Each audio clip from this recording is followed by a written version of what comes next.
All right, we're here. We're here. Good morning, family. Welcome back to another edition of Melanie Economic News. As you can see, I'm on my way to work. And yeah, the day is April 22nd, 2021. And let's go ahead and get it started.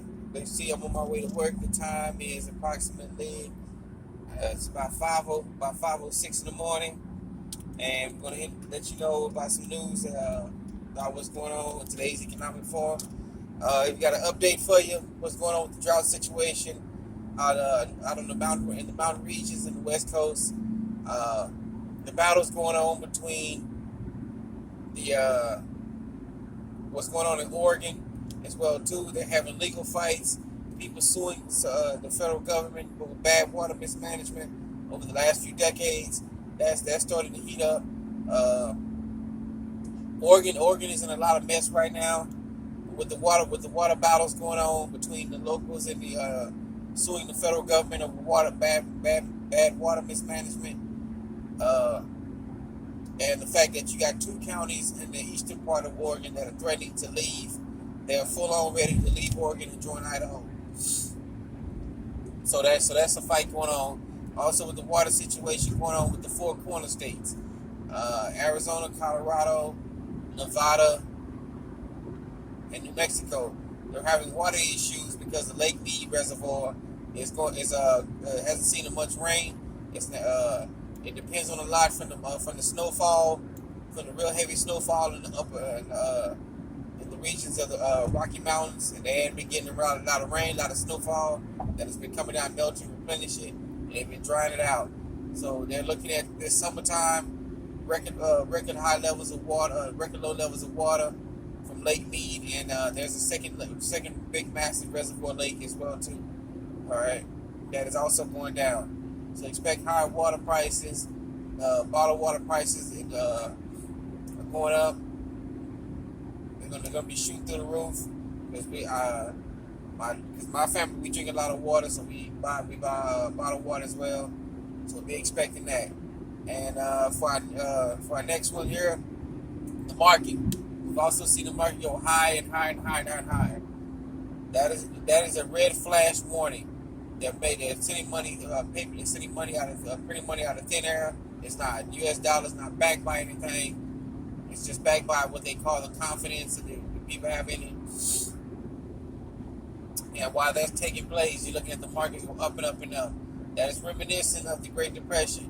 What happened years before the Great Depression? The markets kept going up and up and up and up and up. And then all of a sudden it came crashing down, and those who were in it were left holding the bag. We got people they're now taking out larger and larger debts. They're doing margin. They're taking money out on margin just to sit up here and buy stocks and play the stock market game. I'm very wary about what's going on. I'm paying very attention. We're positioning ourselves to get ready for it. Should you go ahead and get yourself positioned ready for it? The warning signs are all there.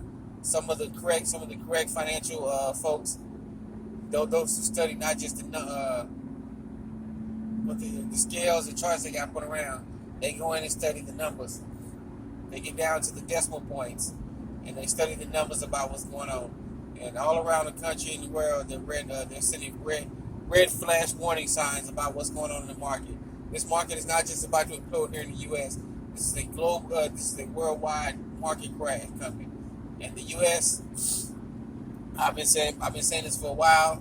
Now I'm gonna change my tune to say U.S. is not going to lose the world's reserve currency status, but it has already lost the world's reserve currency status. All right, the U.S. influence around the world is pretty much gone. It is gone.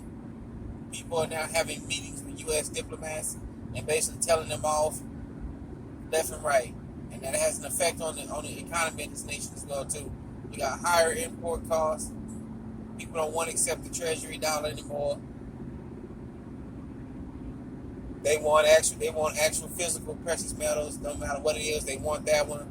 And when I mean physical precious metals, they don't want tungsten. That is lead plated bullion. So if you got a lead bar, they simply take some they melt some gold or silver or copper down and the copper sheeting and they lay it on top of it. All right. These people have gotten smart to some of the financial shenanigans that are going on here in the U.S. and especially with precious metals. That when they get precious metal from the U.S., they take a sample of it, and they take it back to the country and they drill a hole through it. And if they get past that first couple of layers and they realize that they've been sold, U.S. is trying to give them tungsten. That's the problem. All right. There are even high-level talks right now that the U.S. is in desperate need of liquidity, and that they're going to be that some foreign countries, in particular China, is going to be leasing gold and silver to the U.S. But the problem is they're going to lease it to them, but they're not going to actually give the physical metal to the U.S. All right, they're going to lease it, but they're going to hold it inside their own nation borders because they don't trust the U.S.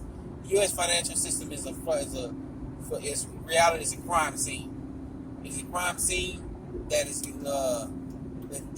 all the world's financial institutions know what's going on.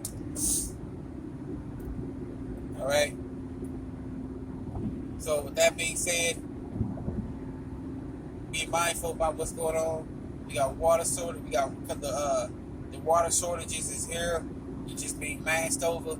We got food. We got high import prices kicking in. People, the dock strike, what they call it, they still call it a dock strike out on the West Coast. It's not a dock strike. This has been going on for well over a decade now. They're refusing to take U.S. treasuries and they want to be paid in precious metals, real precious metals. All right. And then we got people taking debt and extra debt on the margin. They're taking out margin. Remember, when you take on margin debt, if you lose your money, you're going to lose the money you put in plus the money that you took out to help try to make yourself a small fortune. You're going to pay all of that back, every last bit of it. So be careful out there. With that being said, I want to thank you for joining us in another edition of Melanated Economic News. Remember, you're your own best financier. Become your own banker. Become your own savings and loans. Become your own credit union. You're your own best financier. All politics is local. That's where it starts at. Take charge of your house. Take charge of you and your neighbors get together. Take charge. Get that bar system started. Get that bar system started in your community. Reach out to other communities. Get a bar system started, and just make it bigger from there. All right. Once again, I want to thank you for joining us in this edition of Melanated Economic News. Let's get it started.